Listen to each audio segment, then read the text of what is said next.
Housing, can I now ask Councillor Ellis to move paragraph 13? Madam Mayor, I'd like to move paragraph 13, and there are speakers. Thank you. Councillor Humphreys. Thank you, Madam Mayor.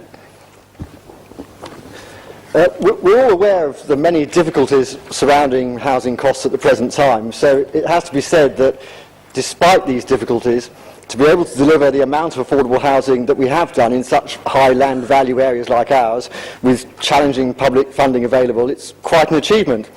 We have a commendable track record, and the current affordable housing development programme is in a pretty healthy state, as we can see from the report that we're discussing tonight. I'm pleased to say that we on this side of the chamber have developed a successful programme which has resulted in an increase in the number of affordable homes being built.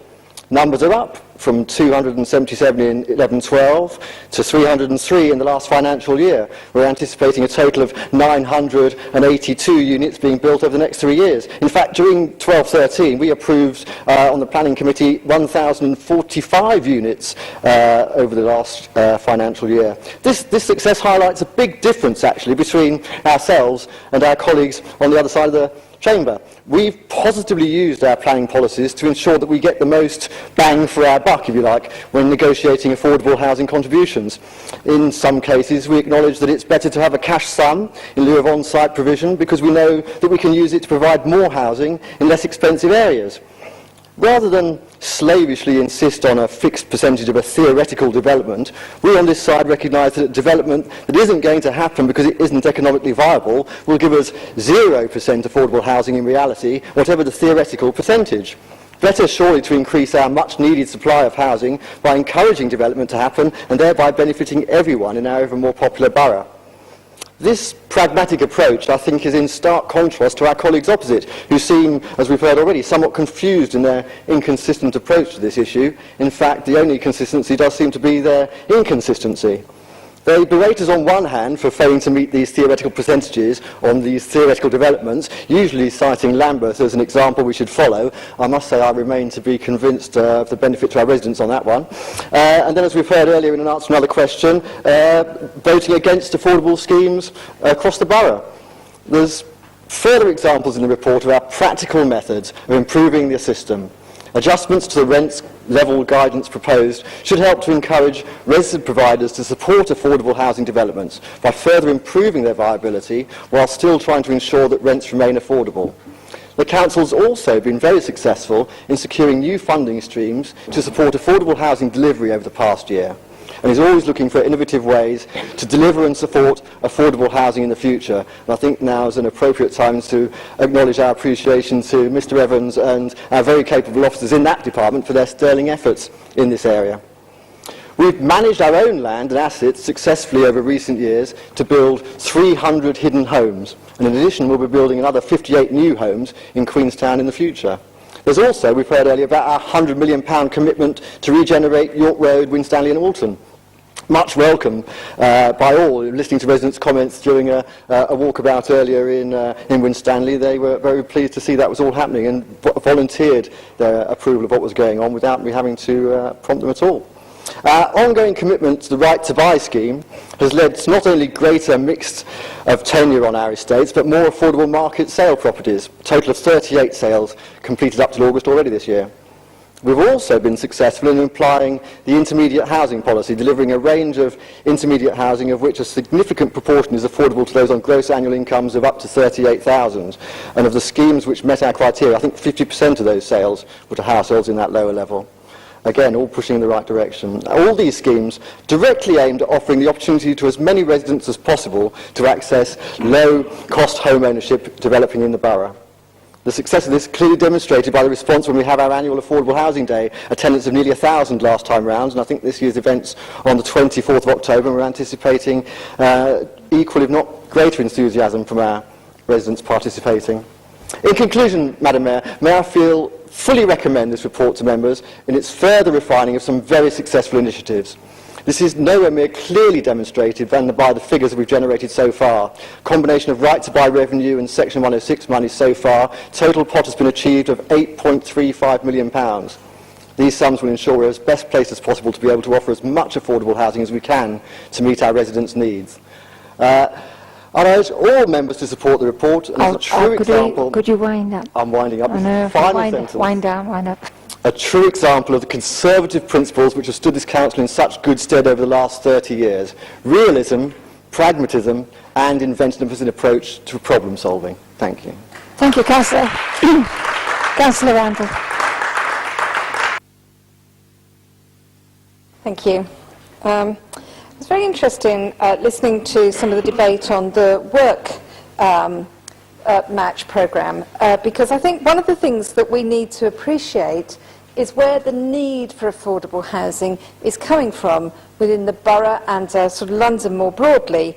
There's a recent profile of London, the London Poverty Profile has been published, which shows that 28% of Londoners live in poverty, and of those, 57% live in a household with at least one working family member.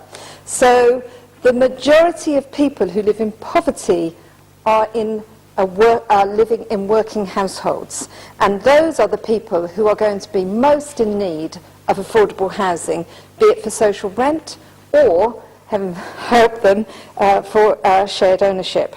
So I think that this is the picture that we need to bear in mind when we're looking at the sort of level of need that we're catering for. And what we're seeing in the paragraph before us are suggested amendments that would increase the intermediate affordability household and also increase the levels of affordable rent, which I think is misguided given the fact that I think it's very laudable that people get into work, but that in getting into work, it looks likely now that those people will need more support, not less. Also, there is no mention made in the paragraph of the unforeseen consequences of one council policy on other council policies. So through all the development of the local development framework into our local plan, we set a target of 33% affordable housing on developments with a split between social rent and intermediate. And then we introduced the community infrastructure levy. And the second that we introduce the community infrastructure levy, there goes all the affordable housing. On any large development, the amount of community infrastructure levy that goes into the viability toolkit with the 20%... Will the councillor step aside for a second? Councillor Randall, would you be... Thank you. Thank you. Councillor King. Can I'd just like to clarify, are you saying that you don't want the borough to have any money for infrastructure? Is that what you're basically saying? It's the money that we get from the infrastructure development, you don't want that? Councillor Randall. I'm saying that there needs to be a better balance struck between the infrastructure levy raised and the effects that it has on planning, because at the moment the infrastructure levy is often wiping out all affordable housing. Often in application after application, the reason given for no affordable housing is because that small amount of profitability that would be left in surplus after the developer's 20% profitability is taken into account goes on the community infrastructure levy. And I think that that was never a circumstance that was foreseen. I think talking to officers, what they felt would happen as a consequence is that land prices would fall, and there is no evidence that that is happening. So, and I think the council really needs to examine the effect that the community infrastructure levy is having on our affordable housing delivery. Then we have the situation at Planning Applications Committee where it's incumbent upon us to vote for every application that comes with any amount of affordable housing, 5%, 10%, a bit of commuted here and a bit of commuted there, as though we're grasping at crumbs falling off the table instead of sticking to our policy and seeking more.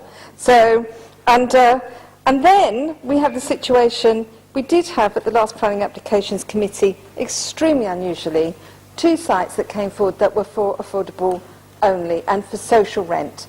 And one was in my ward, which we all know now I voted against for reasons to do with my ward and the way that I represent my ward, and will do so only up until May next year.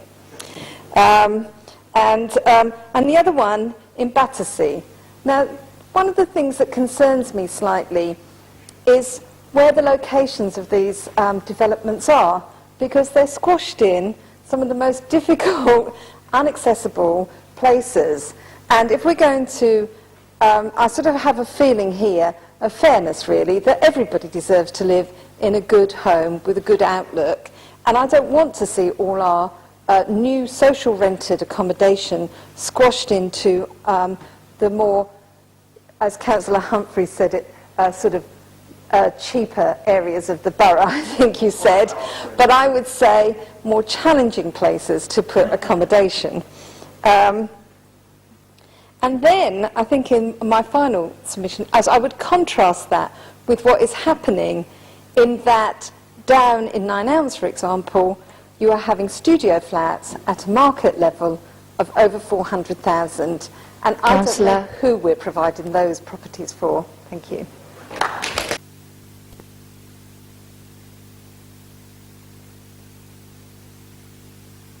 We've covered this subject so often, but I thought I'd just make 4 points, really. First of all is I quite like Councillor Humphrey's speech. The problem was the poverty of ambition. I know it's some time back, but whilst he talks about 272, I can remember when Labour and Tory were fighting about who would get to 1,000 houses a year, every year, for something like a 10-year period. Welcome to the world you've left us And with. we're talking about a pathetic 272. And if I heard what I think I heard, I must challenge you on that in a more social situation, because none of them were the problems I think you're talking about. Time, Councillor Belton, any time. The second point is something that I think Councillor Randall alluded to, and that's the nature of the change. And I just want to tell one very brief story. In Shaftesbury Ward, there's Sisters Avenue, a street which quite clearly had fairly large bomb, V1 or V2, at the common end of it, and it was replaced by council housing detached on one side, quite pleasant, all sold right to buy. But the point I'm talking about, opposite, was a small block of 6 flats. I don't know the exact size, but I should think 2 or 3 bedroom flats. All 6 of those were sold to the sitting tenants under right to buy in the 1980s at £13,000 average. I've got all the figures in detail. You take my word for it, £13,000 average. A developer got into them in the late 1990s, maybe into 2000, and all 6 were bought up by the developer and bought up at an average price of £380,000. Good luck to those tenants who bought it in the first place. It got planning permission to be replaced by 6 massive townhouses with basement cinemas, and they're on sale in Savills, and we know what Savills is like, at an average price of over 2 million. Now, that may be more housing, it may be better quality housing, there may be more bedrooms, but it's certainly replacing a population. It's replacing a population that was affording a rent of, what would it be in today's terms, maybe £200 a week, possibly not quite as much as that, but that kind of figure, with £2 million plus houses. That's our concern about affordable housing, and it's not the only case. There's another block of 6 in Wandsworth Common. So that's one thing I wanted to mention. The other was the hypocrisy of all this, which again Councillor Randall has mentioned a bit. For all the affordable housing, there was a 7-storey block on something that's smaller than this chamber, I suspect, in one of the most difficult parts of Queenstown, which was agreed, and no one objected to it because it was affordable. But nonetheless, on a minuscule block, of course we all went for that. Just how many of these permissions have been given in Wandsworth Common, in Northcote, where I live, in Nightingale? Just how many of them have happened in any of these places? And indeed, we had the sight on the Planning Applications Committee last Tuesday of 2 councillors actually, but I know the third one agreed, coming to protest about a development where the average price of the houses would be at least £1 million because their residents didn't like the look of it. Now, to use the planning applications as an example and have a go at Councillor Randall, who everyone knows, I mean, one thing, no one's going to disagree with me about it. Councillor Randall is integrity through and through. No one's going to disagree with that. So anyone to use that accusation is just ludicrous. But the last point I'd like to make about planning and the way it works here, and this probably is true across the country, but a few years ago, planning committee members took a decision on the basis of what they thought was the right thing to do. They may have got it wrong, but they did it on the basis of what they thought they ought to do. Nowadays, it's all been professionalised right across the board. I mean, the lawyers go through the papers, so you can't actually vote for anything which the lawyers haven't agreed, essentially.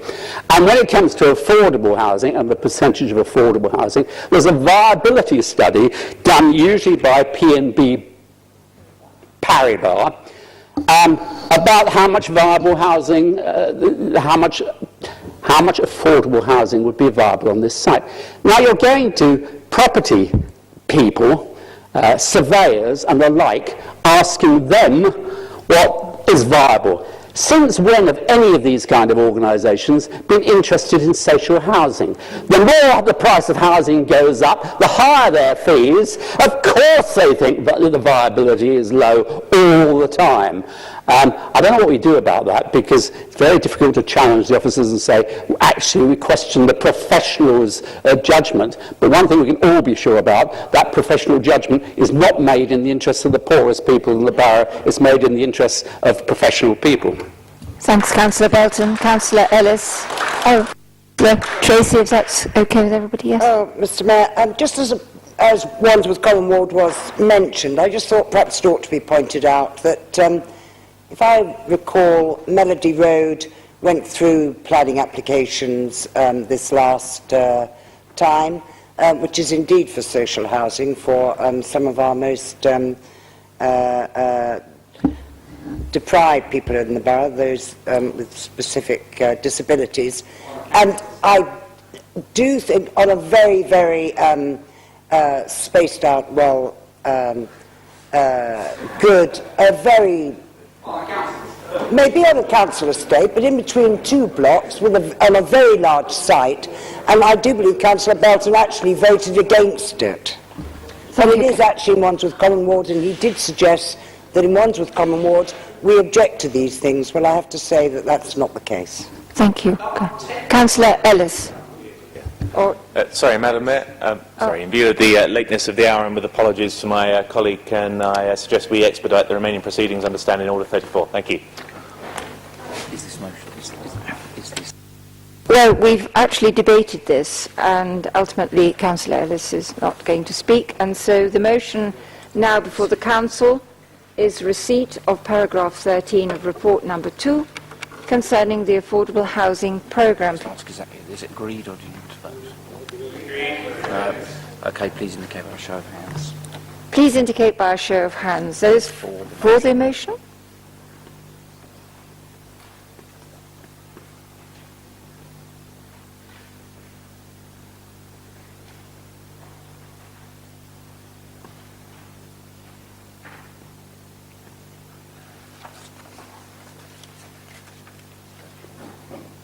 Okay, those against? Those against.